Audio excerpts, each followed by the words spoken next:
it again, Frank. She crazy. Happy New Year! This is Chicago's very own WGN Midday News. The family of a victim in a double homicide in Richton Park will gather tonight to remember the 38-year-old woman. Her son is the alleged gunman. December 26, 2025. 2 911 calls come in, minutes apart, same address. First call, a mother, scared, needing help. Second call, her own son, telling police what he just did. By the time officers pulled up to that apartment in Richton Park, Illinois, 2 people were already gone, and a 4-year-old was hiding under a table, trying to make sense of what her daddy just made her see. This is the story of Javonte Morris, Nivia Phillips, and the night a family destroyed itself. When the clock strikes midnight, the truth comes out. I'm 12 a.m. crime, and every single day I bring you real cases of domestic violence that turn deadly. The stories the system tried to bury, the victims who deserve justice. If you're about that raw, unfiltered truth, hit subscribe. New case drops every day at midnight. Don't sleep on justice. This is 12 a.m. crime. Nivia Phillips was 38 years old, living in Richton Park, a village just south of Chicago. She had a life, she had plans, and she had Marcus Jones. Marcus was 45, and from what people who knew them said, he was a good man. Like, a genuinely good dude. Loving. Present. The kind of man who showed up for Nivia in ways that mattered. But here's the thing about Nivia's life that you need to understand. She wasn't living alone. Her son, Javonte Morris, 21 years old, was staying in her apartment, and he wasn't just staying there temporarily, waiting to get on his feet. He had been there for a while, long enough that it became a problem, long enough that Nivia started feeling like she couldn't breathe in her own home. Javonte had a daughter too, a 4-year-old little girl who was living in that apartment with them. So, picture this. Nivia's trying to build something with Marcus, trying to move forward with her life, and she's got her grown son and his child taking up space in her home. That's a lot. That's tension waiting to crack. Now, let me tell you something. There's a difference between helping your child and letting your child drain you. Nivia was 38. She had raised Javonte. She had done her job as a mother. But at some point, a grown man's got to be a grown man. He's got to stand on his own. He's got to provide for his own daughter. And if he can't do that, the least he can do is respect the woman who gave him life when she says it's time to go. But Javonte? He wasn't. Trying to hear that. Moving on, because this is where things get real messy. Nivia made a decision. She wanted Javonte out of her apartment, not because she didn't love him. Mothers always love their children, even when those children don't deserve it. But because she needed her space. She needed peace. She needed to live without walking on eggshells in her own home. And Javonte knew it was coming. He knew his mama was done. Here's what we know from the people closest to this situation. In the days before December 26th, family members started receiving messages, concerning messages that made them worried about Nivia's safety. These weren't vague, "I'm upset" type messages either. These were threats, direct threats about shooting Nivia Phillips. Let that sit with you for a second.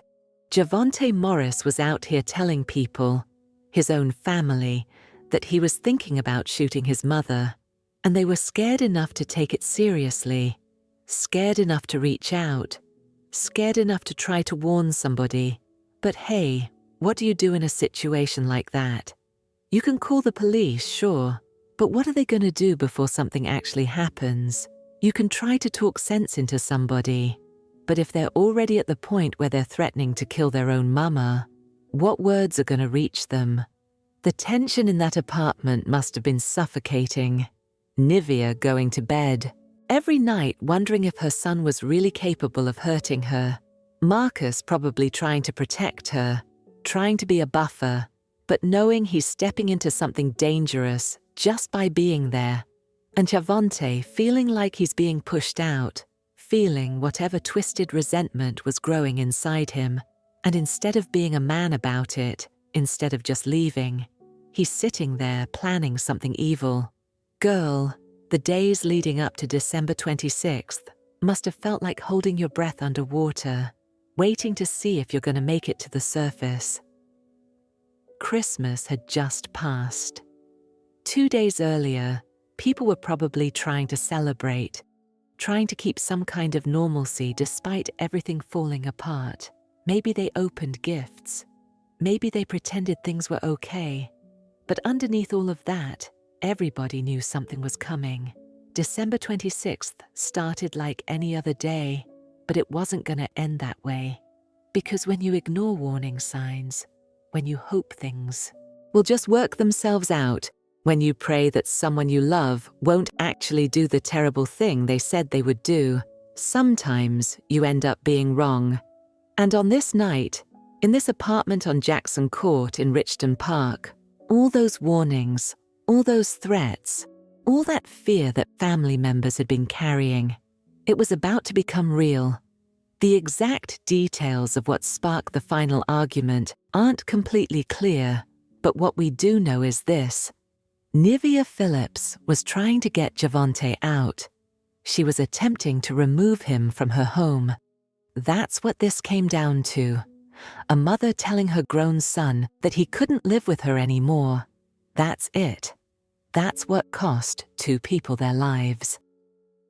Around 6:30 in the evening, Nivia called 911. She needed help. She needed somebody to come to that apartment and make her son leave before things got worse. But here's the tragedy. It was already too late. Whatever was about to happen was already in motion. The call went through, but the help wasn't going to arrive in time to stop what Javonte had already decided to do. Minutes later, another 911 call came in from the same address. This time, it was Javonte Morris on the line. And he wasn't calling for help. He was calling to report a shooting, his own shooting, the shooting he had just committed. Think about the coldness of that, the calculation. You just shot 2 people, and you're calm enough to pick up the phone and call the police yourself. Make it make sense. So let's talk about what actually went down in that apartment on Jackson Court. The argument between Javonte and Nivia escalated. Not just a normal mother-son disagreement. This was the kind of confrontation that happens when months, maybe years, of tension finally explodes. Nivia was trying to remove him from the home. She had reached her limit. She wanted him out, and she was making that clear. Marcus Jones was there too. He was Nivia's man, and he wasn't about to just stand by while this situation got out of control. But here's the thing. When you step into someone else's family drama, especially when it involves a grown man who's already made threats, who's already told people he's thinking about shooting his own mother, you're putting yourself in danger. Marcus probably knew that. He probably stayed anyway, because that's what you do when you love someone. You protect them, even when it cost you everything. The fight moved to the bedroom. That's where it happened. That's where Javonte Morris made the decision that there was no coming back from. He had a gun. And instead of walking away, instead of being the bigger person, instead of just leaving like his mama wanted him to, he started shooting. 5 shots, 5 shell casings left behind in that bedroom. 5 times Javonte pulled that trigger. Nivia Phillips, 38 years old, the woman who gave him life, was hit multiple times. Marcus Jones, 45 years old, a man who was just trying to live his life and love this woman, was hit multiple times too. Both of them went down in that bedroom. Both of them were gone before help could even arrive. And the whole time, Javonte's 4-year-old daughter was somewhere in that apartment.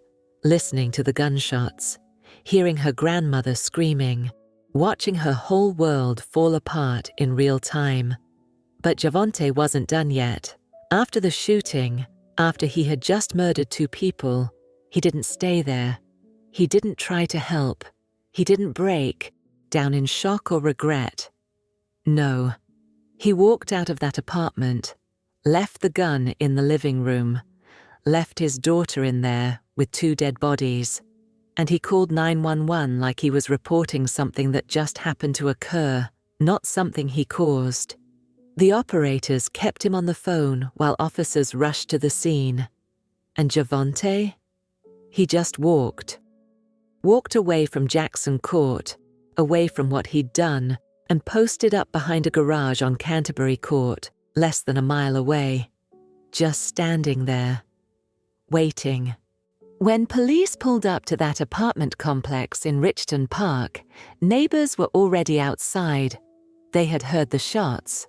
Loud, unmistakable. One neighbor later said the screams were what really stuck with them. Not just the gunfire, but the screams that came with it. Officers entered the apartment, and what they found was every first responder's nightmare.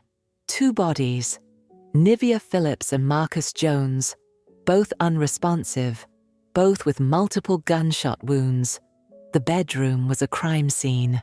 Blood, shell casings, the aftermath of rage and violence. But then they heard something, movement, crying. A child. They found Javonte's 4-year-old daughter hiding under a table, unharmed physically, but traumatized in ways that child is going to carry for the rest of her life. She was scared. She was alone. She had just witnessed her father kill her grandmother and Marcus Jones, and now she was surrounded by strangers, trying to process what she had just lived through.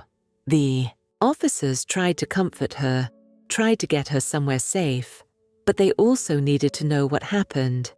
And this baby, this 4-year-old, had to tell them. She had to put into words what her daddy did. She told them there was an argument. She told them her grandmother was trying to make her father leave. She told them her daddy shot her grandmother. She told them her daddy shot Marcus too. Period. A 4-year-old had to be a witness to her own father's evil. The evidence told the same story her words did. 5 shell casings recovered from the bedroom where Nivia and Marcus were found. A handgun sitting in the living room, right where Javonte left it after he was done. No attempt to hide it. No attempt to cover up what he'd done. Just left it there like it was nothing. And Javonte? He was exactly where he said he'd be. Officers found him standing behind a garage on Canterbury Court, less than a mile from the apartment. He hadn't run far. He wasn't trying to escape. He had called the police himself, stayed on the phone with them, and waited for them to come get him. Some people might think that means he felt remorse, that he immediately regretted what he did. But let me tell you something. Remorse doesn't shoot someone 5 times. Remorse doesn't leave a 4-year-old in an apartment with dead bodies. Remorse doesn't make threats about killing your mama for days before you actually do it. That wasn't remorse. That was control.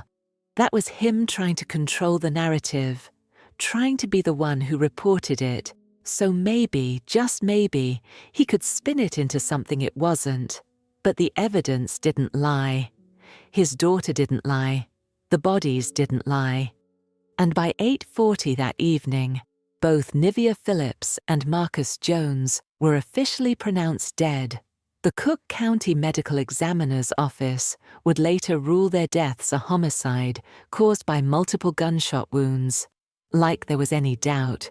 2 people dead, a child traumatized, a family destroyed, and for what? Because a grown man couldn't handle being told to leave his mama's apartment. Good morning, I'm Tamon Bradley. And I'm Dana Rebick. Patrick and Dina are off. WGN's Eric Rung has been following the developments on this story and has the latest from the newsroom. Eric. Good morning. The 21-year-old suspect has been charged with 2 counts of first-degree murder. Prosecutors say Javonte Morris's mother was in the process of trying to get her son out of the apartment they shared. Just 2 days after Christmas, police arrived at this Richton Park apartment complex after getting reports of shots fired. It was loud. My window is over there. It was loud. It was loud. I heard screams.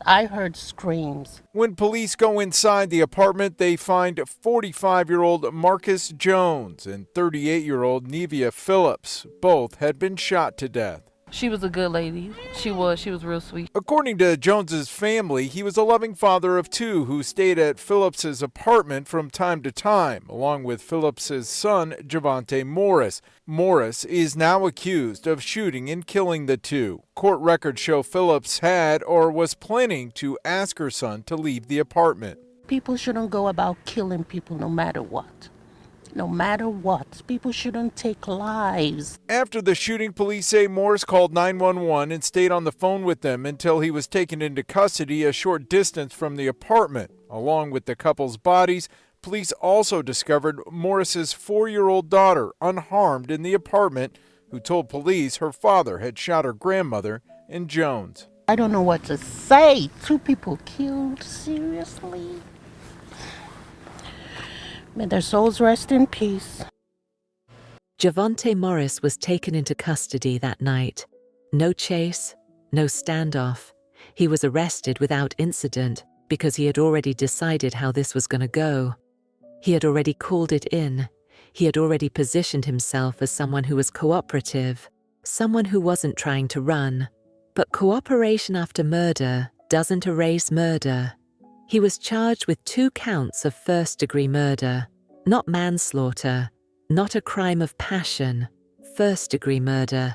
That means the prosecution believes this was intentional, that Javonte Morris made a conscious decision to kill his mother and Marcus Jones. And based on everything that happened before that night, the threats, the messages to family members, the escalating tension, it's hard to argue otherwise. The judge ordered him held without bond. No bail, no going home. Javonte Morris was staying in custody pending trial, and his next court appearance was scheduled for 9:30 in the morning on January 21st at the Cook County Courthouse in Markham. The legal process moved forward, but honestly, what was there to argue? The evidence was overwhelming. Javonte's own daughter witnessed what he did. The gun was recovered. The shell casings matched. The bodies told the story, and Javonte himself had called 911 and reported the shooting. His court date was set for January 21st, 2025 at 9:30 in the morning at the Cook County Courthouse in Markham.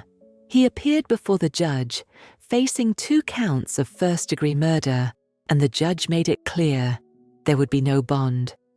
Javonte Morris would remain in custody as this case moved through the system. The prosecution had everything they needed. This wasn't going to be a mystery. This wasn't going to be a case where they had to piece together what happened. They had a witness. They had physical evidence. They had motive.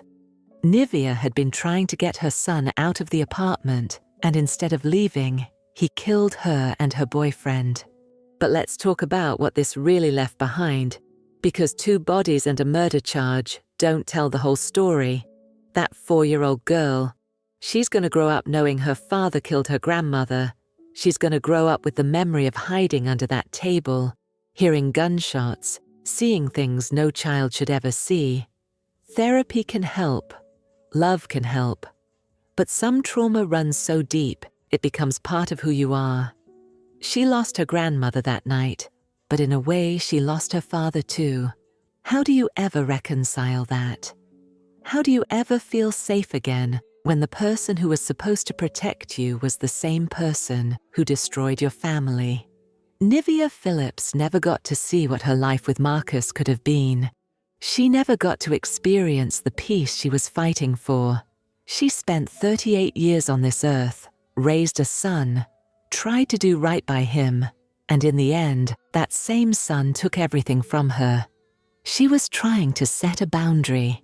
She was trying to reclaim. her own space, her own happiness, and it cost her her life. Marcus Jones was just trying to love somebody. That's it. He was 45 years old, described by people who knew him as loving, as present, as a good man. He stepped into Nivia's life, and he stepped into her situation with her son, and he paid for it with his life. He didn't pull a trigger. He didn't make threats. He was just there, and that was enough for Javonte to kill him too. The family that Nivia left behind had to process the unthinkable. They had received those threatening messages. They had been worried. They had tried to sound the alarm. But what could they really do? You can't arrest someone for saying they're thinking about hurting somebody. You can't force someone to get help if they don't want it. And now they're left planning funerals, raising that little girl, and living with the guilt of wondering if there was something more they could have done. The neighbors on Jackson Court in Richton Park heard those gunshots. They heard the screams. They're going to remember that for the rest of their lives. One neighbor said it was loud. Another said they heard screams. Those sounds don't leave you. They stay with you long after the crime scene tape comes down. And the community? This is Richton Park. This is a place where people know each other, where families live, where children play outside. And now there's this story attached to it. A son killing his mother. A child witnessing it all. It becomes part of the fabric of the neighborhood, whether people want it to be or not. Here's what we're left with. A mother is dead because she tried to set a boundary with her grown son. A good man is dead because he loved that mother. A 4-year-old is traumatized for life because her father chose violence over accountability. And a family is shattered because one person couldn't handle being told no. Javonte Morris sits in a cell, awaiting trial, and the only question left is why. Why couldn't he just leave? Why couldn't he be a man and figure out his own life instead of leeching off his mama? Why did 2 people have to die because he couldn't handle rejection? But maybe the better question is this: how many warning signs do we ignore before tragedy happens? Family members knew Javonte was making threats. They knew he was talking about shooting Nivia. They were concerned enough to reach out. But the system doesn't intervene on threats alone. And by the time intervention could happen, it was too late. Nivia Phillips deserved to live her life on her own terms. Marcus Jones deserved to grow old with the woman he loved. That little girl deserved to grow up without this weight on her soul. But none of them got what they deserved, because one person decided his anger was more important than their lives.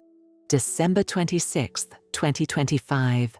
2 days after Christmas, 2 lives taken, 1 family destroyed. And for what? Because a grown man couldn't handle being told to leave his mama's house. Make it make sense. This is 12 a.m. crime, reminding you that domestic violence doesn't always look like fists and bruises. Sometimes it looks like a son who refuses to let his mother move on. Sometimes it looks like threats that people hope won't become real.